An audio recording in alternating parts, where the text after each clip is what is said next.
गुरुदेव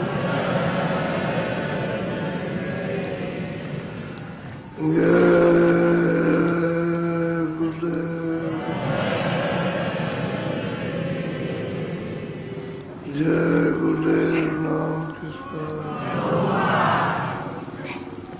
जय गुरुदेव नाम किसका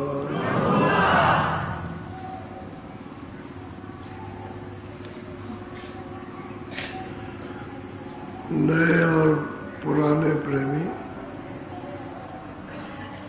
और जिन्होंने नामदान लिया है उन सबको हमेशा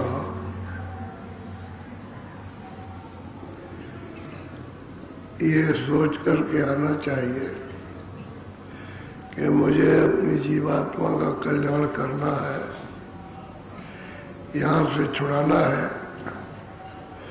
जन्म मरण से इसको बचाना, तो खान पान ठीक करो, शाकाहारी रहो, सुधार करो, असुधार कभी मत करो, बुद्धनाशक वस्तुओं का सदा त्याग करो। ये दो चीजें ध्यान में रखो, बाकी फिर धीरे धीरे चीजें समझ में आ जाती है। संग दोष अति खराब, जैसा संग मिलेगा उसका असर जरूर होगा, अच्छे का अच्छे, बुरे का बुरा। तो कान पान ठीक रखो, इन चीजों से अशुद्धार से बचोगे तो बड़ा लाभ होगा। अब सब लोगों की अगर प्रवृत्ति हो जाए उसी काम में, तो दया क्या आएगी? दया का तो फिर नाम नहीं। इसलिए हृदय में फिर दया नहीं रहती है। अपना जैसा सबको समझना कि भाई हम भी जीव हैं, हमें भी सूरत है, हमें भी जीवात्मा, और दूसरे में भी सूरत है, उसमें भी जीवात्मा। हमको भी तकलीफ है, उसको भी तकलीफ है। तो ये बात जब अशुद्ध आहार करोगे तो ये बात नहीं समझ में आएगी। जब ये समझोगे हमको तकलीफ होती है, दूसरे को नहीं होती है, इसलिए हिंसा करोगे तो हिंसा का फल अति दुखदायी है, वो बहुत ही घोर नरकगामी होता है। इसलिए खान पान बिल्कुल ठीक होना चाहिए। सत्संग में आओ, एक बात पकड़ो, चलो दोबारा आना, दूसरी बात पकड़ लेना। तो आप अगर नहीं पकड़ोगे तो आपको मिलेगा क्या? तो साधारण भजन कर नहीं सकते हो, आते ही चिल्लाते हो कि हमको नामदान दे दीजिए, हमको उपदेश दे दीजिए। उपदेश का मतलब है कि भजन करना। तो आपने पक्का इरादा किया है कि हम भजन करेंगे, तो थोड़ा सत्संग सुन लो, क्योंकि सत्संग सुन लोगे तो भजन करने में मजबूत हो जाओगे। और सत्संग नहीं सुनोगे, खाली मतलब ये नामदान के लिए, तो उससे कुछ नहीं होगा।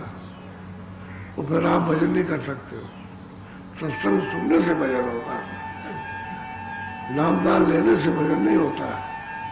तो हम तो यही काम करते ही हैं। बहुतों को देखा, बहुत लोग आए कहते हुए नामदान ले गए, अभी तक नहीं आए। 2-2, 4-4, 5-5, 10-10 बरस हो गए, अभी नहीं मिले। तो उनको इस बात का बोझ नहीं है कि मुझे भजन कर रहा है।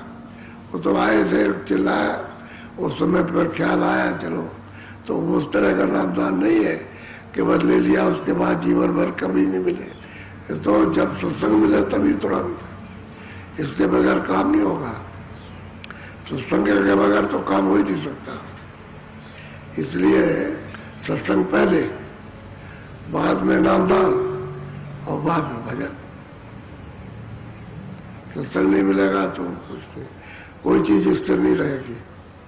सत्संग मिलने से स्थिर हो जाएगा। जब नामदान लोगे तो भजन करते रहोगे, फिर हो जाएगा। मेरी इच्छा हो जाएगी कि और करें, तो जितना ही आप सत्संग करोगे उतना ही आपको फल होगा। सत्संग लगा नहीं, सत्संग लगा तो सूख जाओगे। सत्संग है जल, वो जैसे क्यारी में पानी सूख जाता है तो पानी चाहिए, ऐसे मनुष्य रूपी हृदय में सत्संग नहीं मिलेगा तो जल्दी ही मिलेगा। तो आप हरे भरे नहीं होंगे तो भजन नहीं बनेगा, सूख जाएंगे। पौधा जब सूख जाता है निरस हो जाता है, उसमें हरा भरापन नहीं रहता। ऐसे ही मनुष्य में भी हरा भरापन, विवेक नहीं रहता, विचार नहीं रहता भजन करने का, सत्संग सुनने का। वैसे तो बहुत आए, बहुत, लाखों, एक दो की नहीं, मैं संख्या बताता हूं, लाखों की, लाखों आए और चले गए। और यही कहते हुए नाम दान लेंगे, तो नाम दान ले लिया और चले गए, उससे कुछ नहीं हुआ। वो तो आए और गए, आए और फिर फंस गए उसमें, उस जाल में तो और भी दंड मिलेगा। फिर अतिदंड, फिर उनको कोई पकड़ नहीं सकता, अतिदंड मिलता है। इसलिए सत्संग पहले और बाद में नामदान, बाद में भजन, ये सब चीजें बात की पहले सत्संग। सत्संग से सब गुण आते हैं, सत्संग से भाव जगेगा, निर्मलता आएगी, सत्संग से अच्छे बुरे की पहचान होगी। सत्संग करोगे क्या करना है क्या नहीं करना है ये आपको मालूम होगा। सत्संग से कैसे गृहस्थी चलाना है वो आपको पता चलेगा। सत्संग नहीं मिलेगा तो कुछ नहीं। इसलिए ऐसा कभी मत करो। सत्संग पहले सुनो, 2 दिन 4 दिन 10 दिन, जब आए तो दोबारा लो, फिर सत्संग सुन जाओ, फिर सत्संग सुन जाओ। जब एकदम से मन निर्मल हो और मतलब जब इच्छा जग जाए कि अब मुझे भजन करना, तो फिर लो। कच्चे पर में मत लो, आए चले नाम मात्र के हमने भजन लिया, 20 साल हो गए। कह लगे हमने 20 साल पहले नामदान दिया था, अब 20 साल ये भी कोई नामदान का कोई काम किया? कुछ नहीं किया। 20 साल आप माफ कर दीजिए। अब बताओ 20 साल हो गए और 20 साल में कभी दर्शन ही नहीं, तो बताओ क्या अपने को मनाएगा और क्या मानेगा किसी को? इसलिए तो हर साल का महात्मा कहते हैं भाई बार बार करो। अगर बार बार नहीं समय मिलता तो सुबह शाम करो, सुबह शाम नहीं मिलता समय तो एक बार। अगर आदमी दूर है तो 1 हफ्ते में 1 बार, और दूसरे तीजे चौथे 5वें 7वें दिन समय नहीं मिले 15 दिन में, और 15 दिन के नहीं मिलते महीने में, और महीने में ले गए 3 महीने, और 3 महीने में अगर उसको समय नहीं मिलता तो 6 महीने, और 6 महीने में भी तो साल भर में। कहते हैं कि फिर उसके बाद ताको लागे दोस्त, फिर उसका कोई छुटकारा नहीं हो सकता। साल बीत गया उसने नहीं मिला जुला, दर्शन नहीं दिए, दर्शन नहीं किए, तो फिर उसका दोष लग गया उसको, जैसा पहले था वैसे हो गया। इसलिए सत्संग से ये सब चीजें मालूम होंगी, वैसे नहीं मालूम होती। बोलो जय गुरुदेव, जय गुरुदेव। देखो शाम को भी सत्संग होगा और कल भी सुबह होगा, कल 6:30 बजे। अभी तो 6 बजे होता है, तो आधा घंटा बाद, क्योंकि और जरा उजाला हो जाएगा तो अच्छा रहेगा। तो सत्संग कल होगा 6:30 बजे। बाकी जो समय हो तो 6 बजे का है ही, क्योंकि आप सेवा कर रहे हो ना सब, थोड़ी बहुत सेवा का कार्य भी हो जाता समय से और सत्संग में मिल जाता है। कल 6:30 बजे सुबह, और शाम का तो टाइम वही है, शाम का ठीक है समय। अच्छा, बोलो जय गुरुदेव।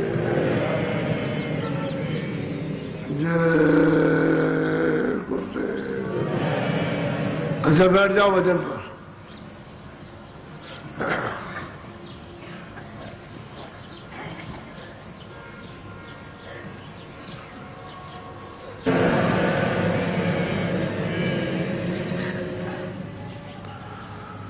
जय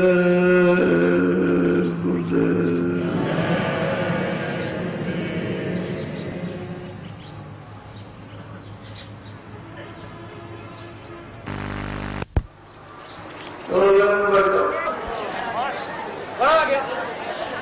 बढ़िए,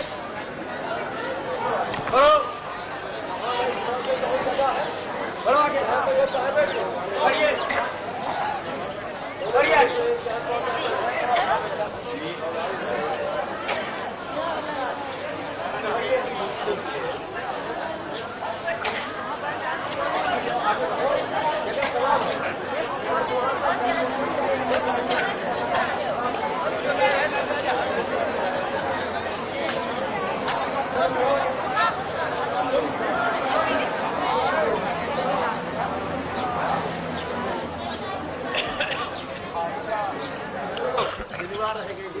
झुकना न पड़े स्वामी जी, सिर ऊंचा रखिए, हाथ जोड़ के प्रणाम कीजिए, सेवा पीछे दीजिए, चलो माता सीधे बैठिए, हाथ जोड़ के प्रणाम करो, पैर में हाथ कोई नहीं लगाओ, पैर मत पकड़ो, पैर मत पकड़ो, पैर मत पकड़ो, पैर मत पकड़ो,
अपने डेरों से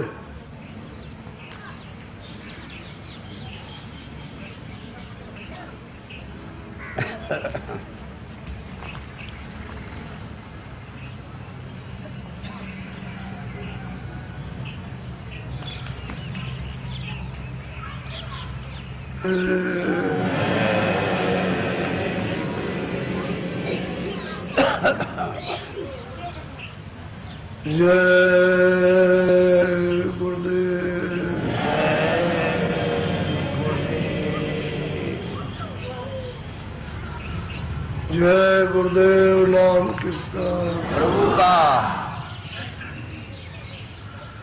जय गुरुदेव नाम किसका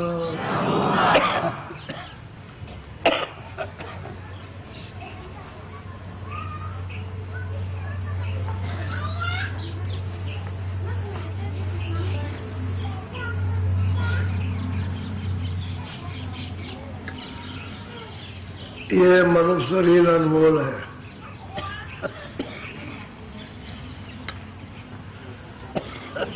थोड़े दिन के लिए आपको मिला,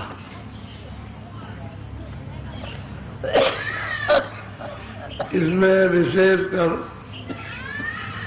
जो आपको दी गई वो बुद्धि दी गई, क्योंकि पांचों तत्व इसमें पूरे हैं।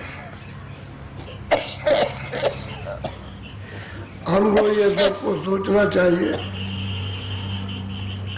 कि एक जगह से दूसरी जगह जाते हो तो चल के ही तो जाते हो, किससे शरीर से। यहां से जाओगे तो चल के जाओ, पैदल जाओ, किसी सवारी से जाओ, लेकिन चल के ही जाओ। पैदल जाओगे तो जीवात्मा सूरत शरीर पर तो बैठी हुई है, तो शरीर ले जाए। पहले शरीर को किसी में बैठा दो तब भी उसमें बैठी, लेकिन चल के जाना पड़ेगा। बगैर चल के गए हुए वहां नहीं पहुंच सकते। अब ये शरीर हम देखते हैं कि है, और रातों रात सो रहे तब तक खबर बगल में आई कि अरे बच्चा नहीं रहा। अरे स्त्री ने घबरा के उठे और देखा, बहुत बुलाया, कौन बोले? बोलने वाला तो जो था वो तो चला गया, वो तो चेतन था, वो तो निकाल दिया। अब ये सोचना चाहिए कि वो कहाँ गया। इसी की जहाँ खोज सबको करनी चाहिए कि वो कहाँ चला गया। यही अगर खोज करो तो कोई ना कोई आपको मिल जाए, लेकिन ये तो कुछ सोच करते नहीं हो। जो किताबों में लिखा है कहावत कि भाई वो तो स्वर्गवास हो गया, तो स्वर्ग भी तो कहीं होगा।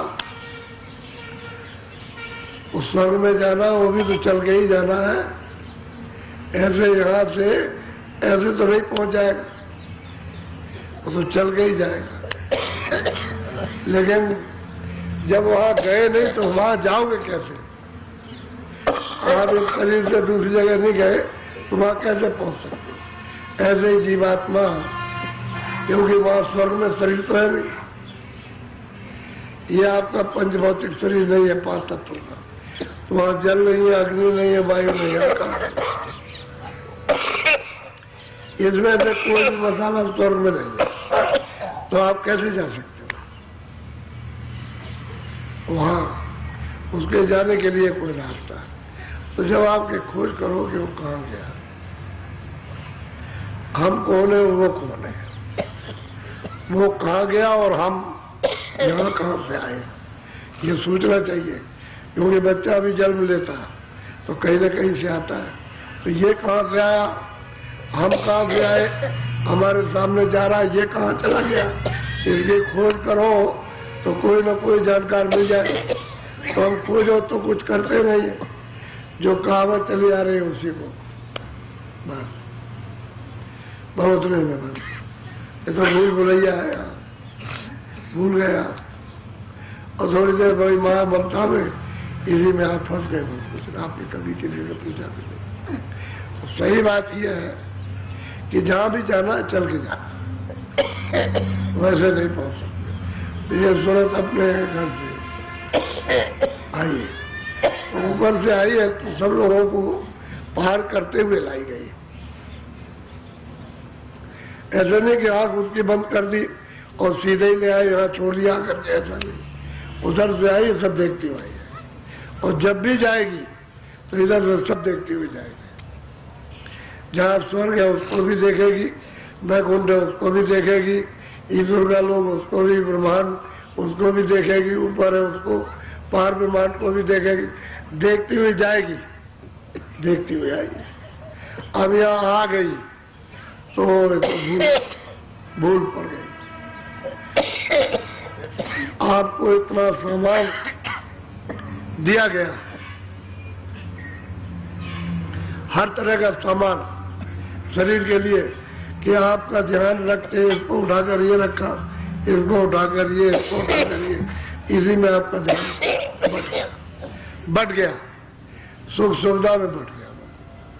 जब ध्यान उधर से बढ़ गया तो आपका उधर से टूट गया, ज्ञान टूट गया, जो बोध था वो निकल गया। अब इसमें फंस गया, इसको इधर, ये मेरा है, तेरा है, इसी को लग गया।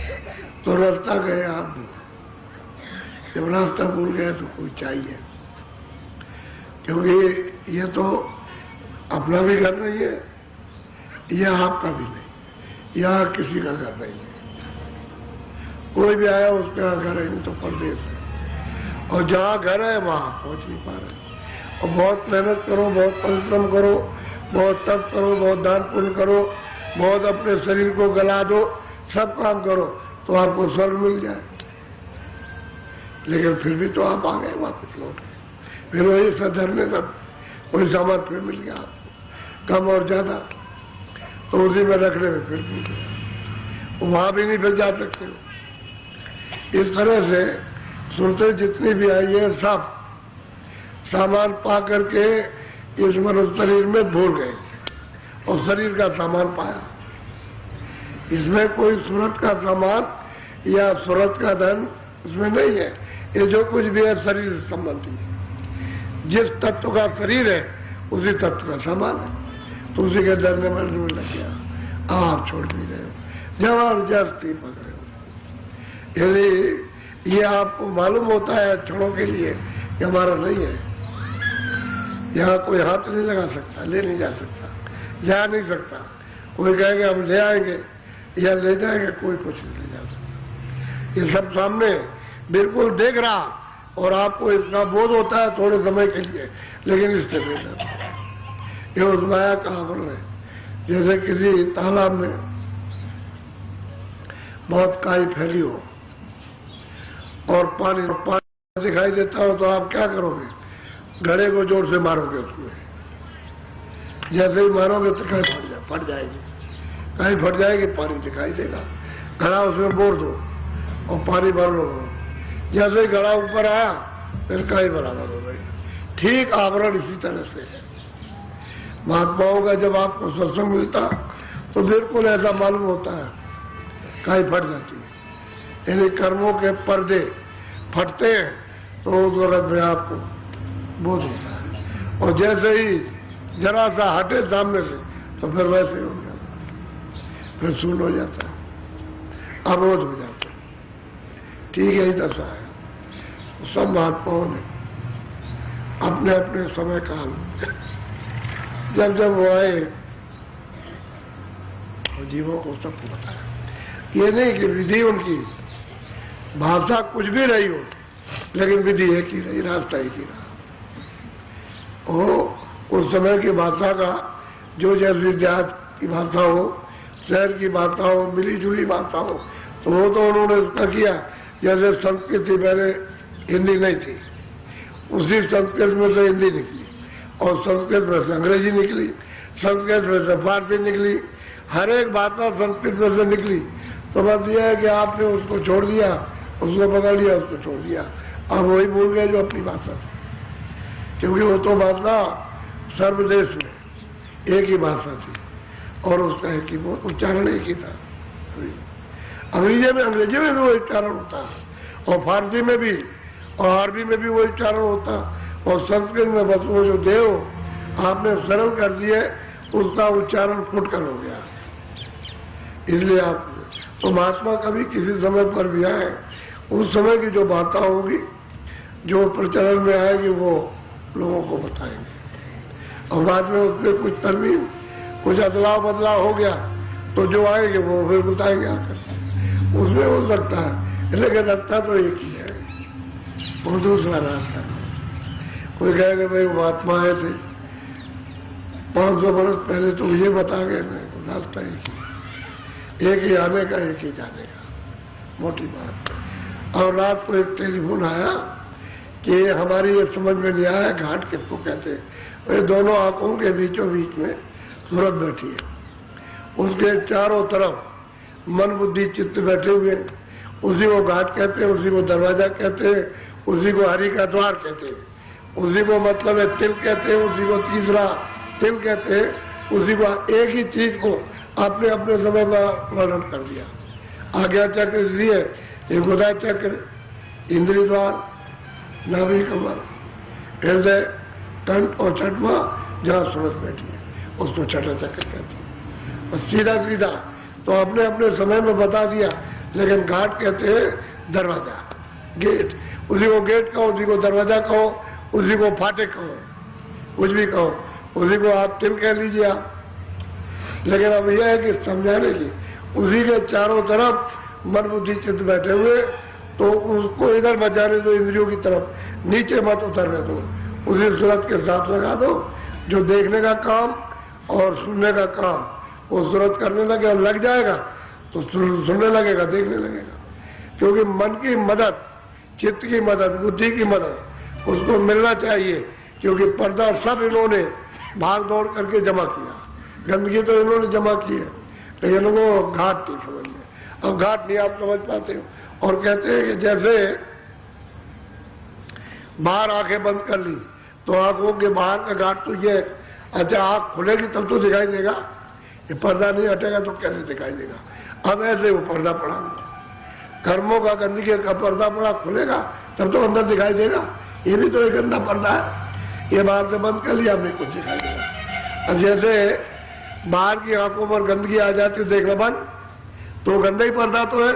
तो डॉक्टर के पास जाते हो, भूली हो गई, ये हो गया और वो हो गया, इसमें जाला बड़ा आ गया, तो उसको साफ कर देता है तो दिखाई दे सकता है। लेकिन उसकी भी तो तरकीब है, कुछ समय लगेगा, कुछ दवा डालेगा, कुछ उसकी गंदगी निकालेगा, साफ करेगा, कुछ मतलब बताएगा, युक्ति बताएगा। तो यही मतलब इसी तरह से महात्मा बताते कि जैसे बाहर ऐसे अंदर की आंख, वो आंख चेतन आंख है और ये आंख जड़। इसमें जड़ का मतलब बोध होता, लेकिन प्रकाश सूरत का, क्योंकि प्रकाश वो अगर नहीं देगी मतलब यह है कि तारों में, तो फिर सामने देख नहीं सकते हो। प्रकाश जब सिमट जाएगा उसका तो फिर नहीं आपको दिखाई देगा, वो प्रकाश देगी तो आपको दिखाई देगा। ऐसे ही अंदर में उसके ऊपर में जो आवरण आ हुआ वो तार ऊपर के, उसके मतलब ये है कि गंदे हो गए, इसलिए उसको ऊपर से दिखाई नहीं देता। तो जैसे बाहर देखते हो आंख खोल के, ऐसे ही आंख खोलो और अंदर देखने लगो तो अंदर दिखाई देने लगे। अंधे आदमी को खड़ा करो, अभी यहाँ 2-4 दिन हुए एक अंधा आया, तो भाई तुमको बाहर तो दिखाई देता है, कह रहे बाहर तो नहीं दिखाई देता, तो फिर तू अंदर भजन करता कुछ दिखाई सुनाई देता, अंदर से देता है, अंदर से देता है। जैसे बाहर की चीजें देखते हैं ऐसे अंदर से देखते। वो कैसी है? क्या तो वो तुम्हारी आनंददायक है, बहुत आनंद है, ऐसे ही अंदर में। तो कह रहे हैं हाथ पर इधर की आंख इनको बंद करो, उलट दो। अंदर की आंख उलटने का मतलब ऊपर देखने लगो, ऊपर की तरफ में।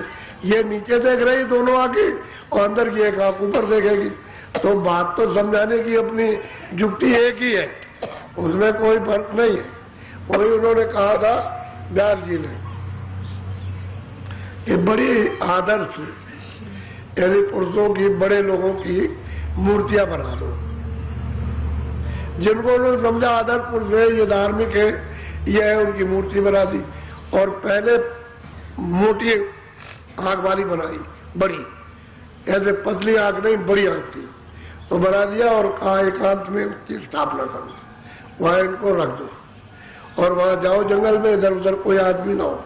ऐसे बैठ करके अपनी आंखों से उनकी आंखों पर दृष्टि जमाओ, एक टक होकर के ऐसे दृष्टि जमेगी। जब दृष्टि हिलेगी, हिलना डोलना बंद करेगी, फट से आंख बंद कर लेना, अंदर की आंख खुल जाएगी। ये अंदर जाने का उपाय युक्ति बताई थी उन्होंने। तो कुछ दिन तो लोगों ने किया, लोगों को लाभ हुआ, और उसके बाद में थोड़े दिन के बाद लोग भूल गए उसको, क्योंकि वो चले गए, बस भूल गए। फिर ले आए उनको गांव के करीब में, फिर और गांव के, फिर मोहल्ले में ले आए, फिर घर में ले आए, अब यहाँ करने लगे। वैसे एकांत के लिए कहा था कि एकांत में ये साधन होगा तब दृष्टि उल्टेगी, तब तुम्हारी दृष्टि एकाग्र होगी। और जब एकाग्र हो जाए तो इन आंखों को बाहर की बंद करो और अंदर की आंख देखो तो आंख खुल जाएगी। ऐसा तो युक्ति उन्होंने बताई थी, उपाय तो ये बताया था अंतर दृष्टि खोलने का, और आपने बस शुरू कर दिया मनोरंजन। तुम्हारा तो दृष्टि को ठहरने का काम भी नहीं हुआ, तो क्या करोगे? महात्माओं ने बताया तो सब कुछ है, लेकिन आप उसका उपयोग नहीं कर रहे। अब जरा सा आप सुनो, हम कहाँ थे और कहाँ से आए और अब कितनी दूर पड़ गए, कहाँ के थे, कहाँ से आए और कहाँ आ गए, अब अपना घर यहाँ से कितनी दूर है वो समझने की बात। और जरा सब सुनो आप, थोड़ा ध्यान देकर। तो गोस्वामी जी महाराज ने ये सब कुछ अपने गांव में और राजापुर में जहाँ जन्मे थे वहां ये सब कुछ जान लिया, और वो मतलब है काशी चले गए। काशी, काशी कहते हैं वाराणसी, बनारस, काशी चले गए। वहां उन्होंने अपना उपदेश ये जीवात्माओं को जगाने का शुरू किया। तो उन्होंने वही, यहां तो उन्होंने संकेत दिया कि हमने जो वस्तु प्राप्त की है वो वहीं पर प्राप्त कर ली थी, लिखा हुआ, कहा उन्होंने प्राप्त हुआ किया था और लिखा है काशी में जाकर के। तो जरा सुनिए बड़े ध्यान से, बोलो। पूछा गया, बोलो। तुलसी कहत बुझाई, कर्मा धर्मा सब सुनो। अब इन्होंने सब पूछा कि भाई हम कहाँ के रहने वाले, हमारा मालिक कौन है। जब सत्संग सुनते सुनते सुनते सुनते जब इतनी प्रखर, इतनी मतलब विवेक बुद्धि आई, तो पूछते हैं कर्मा धर्मा जिन, कह रहे हम कहाँ के रहने वाले, कैसे आए। आपकी दया कृपा हो जाए तो थोड़ा सा सुना दीजिए। तो बता रहे समझा के, पहले बुझा करके बता रहे। बुझाने का मतलब दिखाना, वो दिखा के बता रहे, ऐसे नहीं कैसे बता रहे। बोलो। आगे कहो लखाई, मोक्ति विधि दर्शाई। कहते हैं कि भाई मैं तुमको ये बताऊंगा कि आगे जो रास्ता चल रहे हो तो आगे क्या है, कि मुक्ति कहाँ होती है। लोग तो मुक्ति मुक्ति करते हैं, मुक्ति का कोई स्थान स्वर्ग वैकुंठ में तो है नहीं, ईश्वर के लोक में तो वहां है नहीं, और ब्रह्म के भी लोक में नहीं, ना ब्रह्म स्थान पर। कहते हैं कि भाई मुक्ति भी दर्शाऊंगा और लखाऊंगा। लगाने का मतलब दिखाऊंगा, देखिए मुक्ति है। कर्मा धर्मा तू चिंता क्यों करता, मुक्ति तुझे दिखाऊंगा, लखाऊंगा, बताऊंगा तुझको मुक्ति कैसे प्राप्त की जाती है, कैसे देखी जाती है, और कहाँ मुक्ति जीवों को मिलती है। सोचते जिस मुक्ति स्थान पर पहुंचती है वो कहाँ है। ये गोस्वामी जी महाराज उन ज्ञानियों को बहुत विधि विधान के साथ समझा रहे। बोलो। कहे तुलसी सोने अगम संदेशा, आदि अंत दर्शाऊं देशा। अब गोस्वामी जी महाराज कहते हुए रहते तो हम जमीन पर है, या हमें यहाँ मतलब अंत हो गया, और वहां आद है, और वहां आद है, यहाँ अंत हो गया। कहते अब तो रहते तो हम यहाँ पर, तो मैं यहाँ से वहां तक सब तुझे बताता हूँ, दर्शाता हूँ तुझको।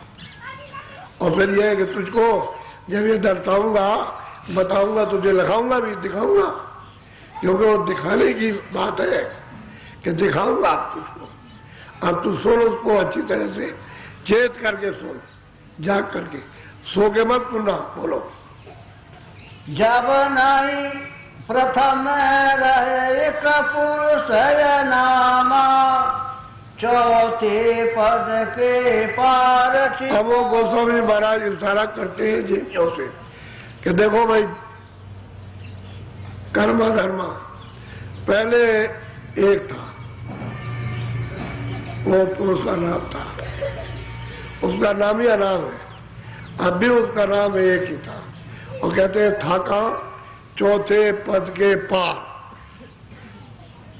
चौथा पद सतलोक, कहते हैं उसके पार था, वो अनाम था, एक था। पहले तो चौथा पद भी नहीं था, और ये जब चौथा पद नहीं था तो यहां तो कुछ होगा ही नहीं, पहले तो वही था। लेकिन वो बता रहे कि देख यहाँ रहते हो तो मैं बताता हूं कि भाई वो अनाम एक था, लेकिन वो चौथे पद के पार है। वहां चौथे पद में नहीं मिलेगा, ना इधर मिलेगा, वो पार जाओगे तब मिलेगा वो। तो कहते हैं मैं उसकी पूरी की पूरी आपको विवरण के साथ, विवरण के साथ तुझे बताता हूं पहले कौन था। बोलो।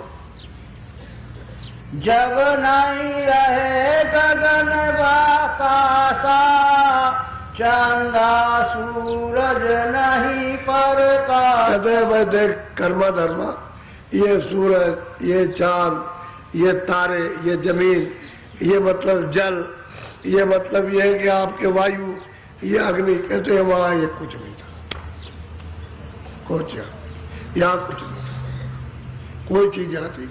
जब ये नहीं था, ये बताओ तो आप किस पर रहोगे?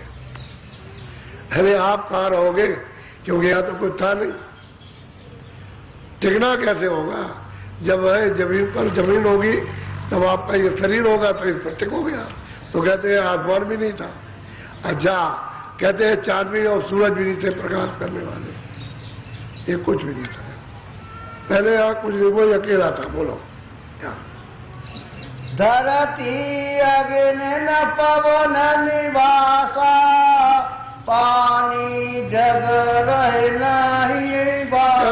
जगत में कोई पशु पंछी कीड़े मकोड़े, जब जल नहीं था, थल नहीं था, ये कुछ भी नहीं था, कहते कोई नहीं था, न कोई जंगल न कोई पहाड़ थे, कहते कुछ था ही नहीं। अब देखिए अभी संवत 1589 में जन्म हुआ और 1614 में काशी गए। अभी तो इन्होंने लिखा ही, और कोई ज्यादा दिन की बात थोड़ी है, थोड़े दिनों की बात। 2 दुनिया खत्म हो जाए, 9 समय आ गया, और क्या।